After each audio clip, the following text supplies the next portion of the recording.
you should listen to the legal statement also in this channel, and all the individuals I have recorded are government contractors or subcontractors acting in the public fora, and they have no expectation of privacy.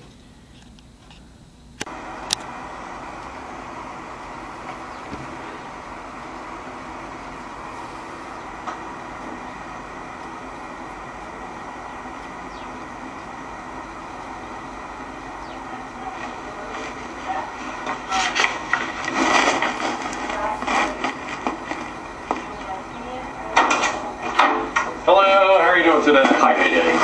Good. It's been almost a year since you were into school. Almost a year, right. Well, Right, so what's been going on since the last time? okay. What's been going on is, I think, now, I've been recently being treated by primary care with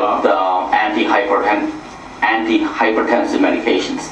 Now, I think what the problem we're trying to get at is, until about 2013, for about 9-10 years, my condition was fairly stable. Actually, it was entirely stable.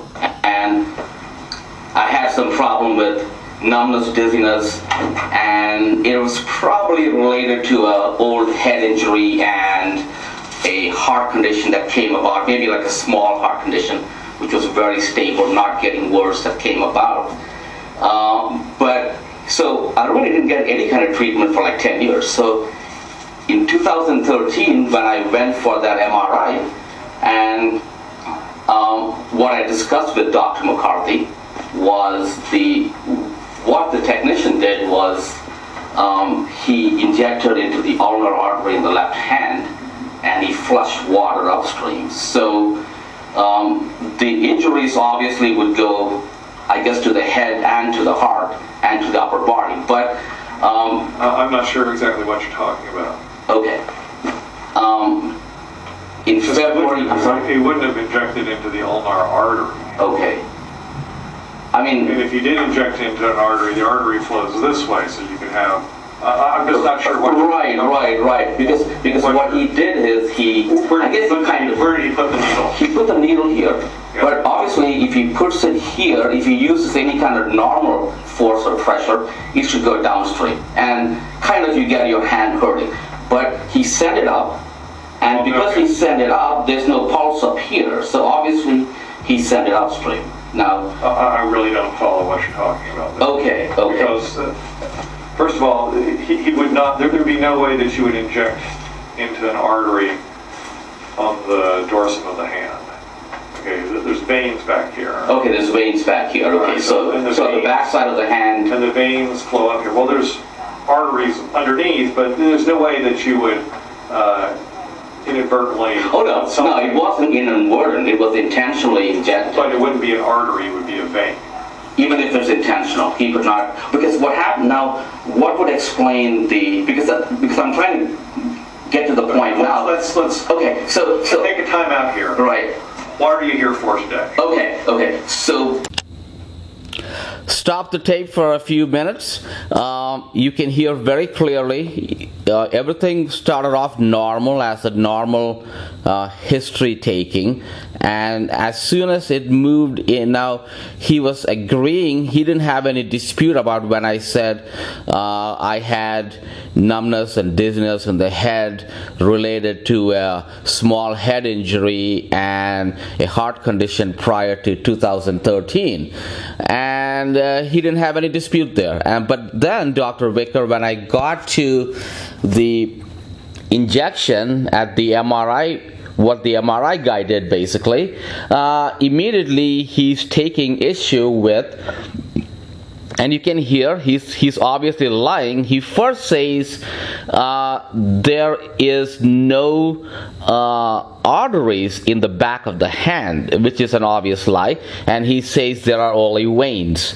Then he goes on to, when I seemed puzzled by that, then he goes on to state that, oh yeah, well, there are arteries in the back of the hand, but they are deep inside. And he also says that you could not, when an injection is done, it would not inadvertently go to the artery. And now the key word here is inadvertently, which is meaning accidentally.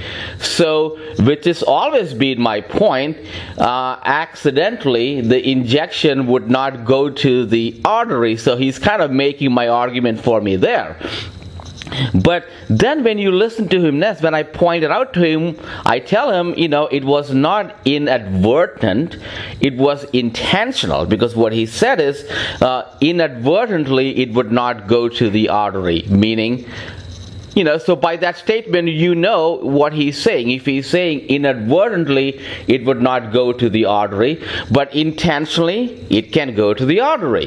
And that's exactly what I told him. Well, it was intentional, and it was not inadvertent. And then you immediately hear him tell a big lie, saying, then it was the vein, right? So, and so when I say it's intentional, then he seems to say that intentionally you cannot get the artery, when he just said a few seconds before that it is only inadvertently you cannot get the artery, meaning if it's intentional you can get to the artery.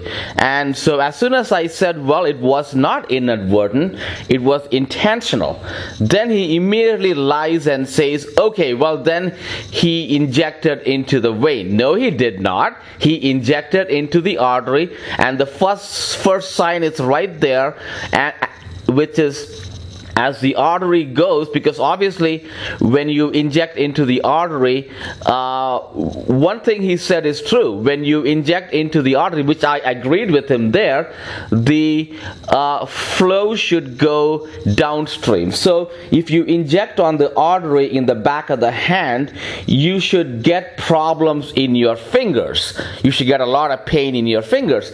But my fingers are really fine. I didn't get any problem in my fingers, meaning the flow went the other way. And this is so it's not just an intentional injection to the artery, but he intentionally angled it and flushed it upstream in reverse. And that's why when I had the sonogram, the Doppler sonogram of the upper extremities done a year or last year, it showed that the ulnar artery going past the, right in the middle of the hand and the elbow. Okay, the ulnar artery in the middle of the hand and the elbow has completely blown out. And also when you check for a pulse, there's no pulse there.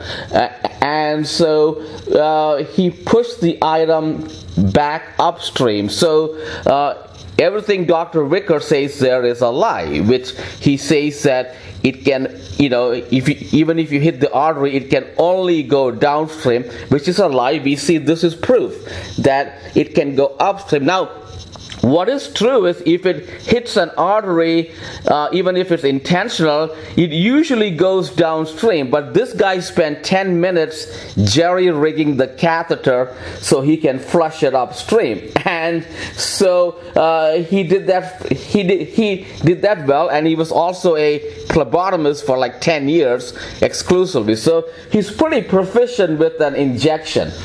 So, and then when Dr. Wicker gets caught in these lies, he has no way, because this is the key point. The key point, you have to come back to that injection. That injection is the unconsciousness, the injection is all the injuries that came after that, and that injection is the sexual assault. So now Dr. Wicker wants to conceal all those facts and try to treat my condition as though that never happened. And there's no way you can treat the condition, because we are at the basic history stage, and with any kind of a medical doctor's office visit, what the doctors do is they use a SOAP principle. It's called SOAP, S-O-A-P. So they start with the patient first describing his symptoms, and and having a discussion with the doctor, and that's what I was doing there. That is SOAP.